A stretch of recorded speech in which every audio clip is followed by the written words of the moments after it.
Bismillahirrahmanirrahim. Assalamualaikum warahmatullahi wabarakatuh.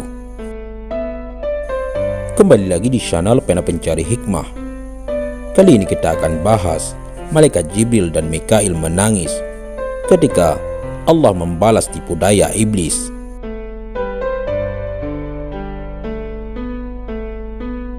Jangan lupa sukai video ini, komen, dan berlangganan, serta bagikan video ini agar bermanfaat bagi semua.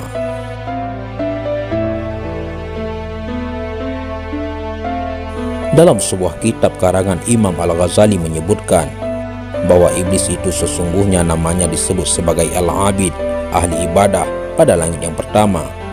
Pada langit yang keduanya disebut Az-Zahid. Pada langit yang ketiga namanya disebut Al-Arif. Pada langit yang keempat namanya adalah Al-Wali. Pada langit yang kelima namanya disebut At-Taqi. Pada langit keenam namanya disebut Al-Qazin.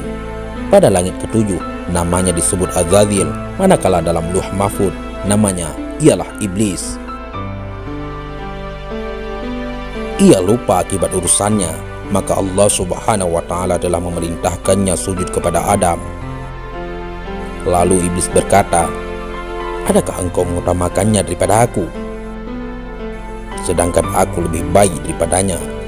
Engkau jadikan aku daripada api, dan engkau jadikan Adam daripada tanah."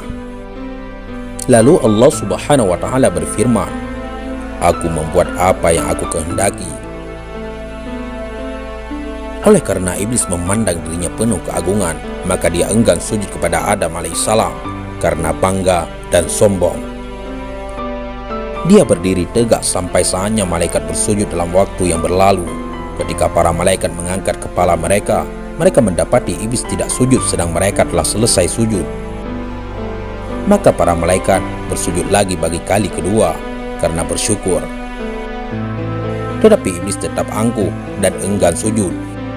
Dia berdiri tegak dan memaling dari para malaikat yang sedang bersujud. Dia tidak ingin mengikut mereka dan tidak pula dia merasa menyesal atas keengganannya.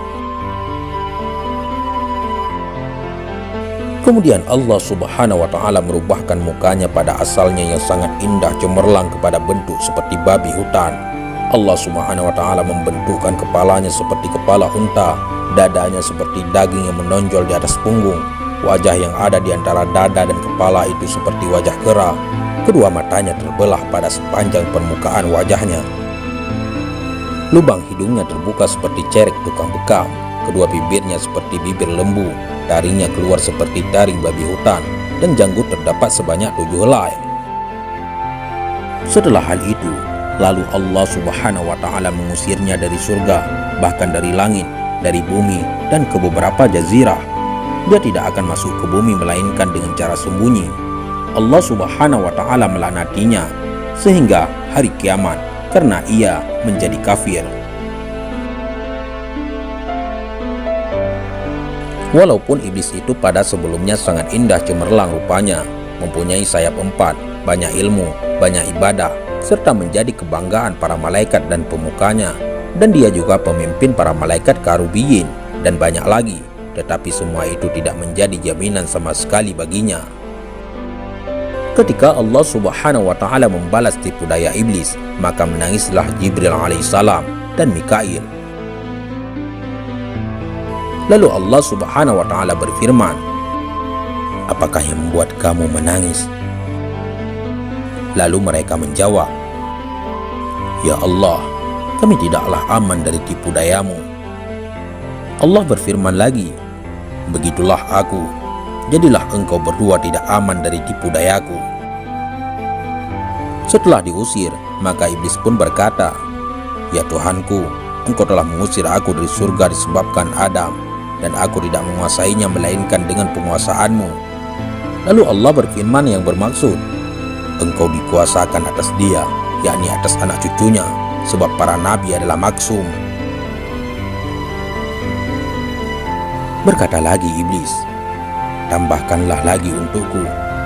Allah berfirman yang maksudnya, tidak akan dilahirkan seorang anak baginya, kecuali tentu dilahirkan untukmu 2 padanya.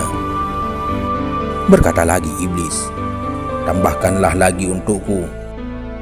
Lalu Allah berfirman, Dada-dada mereka adalah rumahmu. Engkau berjalan di sana sejalan dengan peredaran darah. Berkata lagi iblis, tambahkanlah lagi untukku. Maka Allah berfirman, dan kerahkanlah terhadap mereka pasukan berkuda dan pasukan yang berjalan kaki. Artinya, mintalah tolong menghadapi mereka dengan pembantu-pembantumu, baik yang naik kuda maupun yang berjalan kaki.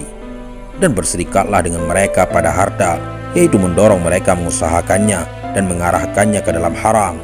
Dan pada anak-anak, yaitu dengan menganjurkan mereka dalam membuat perantara mendapat anak dengan cara yang dilarang, seperti melakukan senggama dalam masa haid, berbuat perkara-perkara syirik mengenai anak-anak tersebut dengan memberi nama mereka Abdul Uzza, menyesatkan mereka dengan cara mendorong ke arah agama yang batil, mata pencarian yang tercela, dan perbuatan-perbuatan yang jahat.